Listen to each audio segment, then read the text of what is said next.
1940 সালের আগে ভারত ছিল ব্রিটিশদের অধীনে একটি বিশাল অঞ্চল। 1944 সালে বিভাজনের মাধ্যমে জন্ম নেয় দুটি দেশ, ভারত ও পাকিস্তান। এই বিভাজনে লাখ লাখ মানুষ বাস্তুচ্যুত হয়, শুরু হয় ভয়াবহ দাঙ্গা।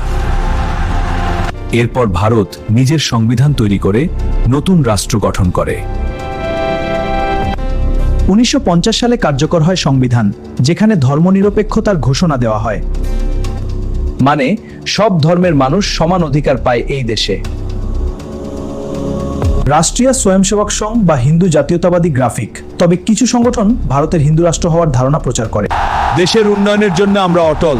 বর্তমান রাজনীতি এই বিষয়টি নিয়ে বিশেষ সম্পর্ক আগামী নির্বাচন। তাহলে প্রশ্ন, ভারত কি সত্যিই হিন্দু রাষ্ট্র হয়ে যাচ্ছে?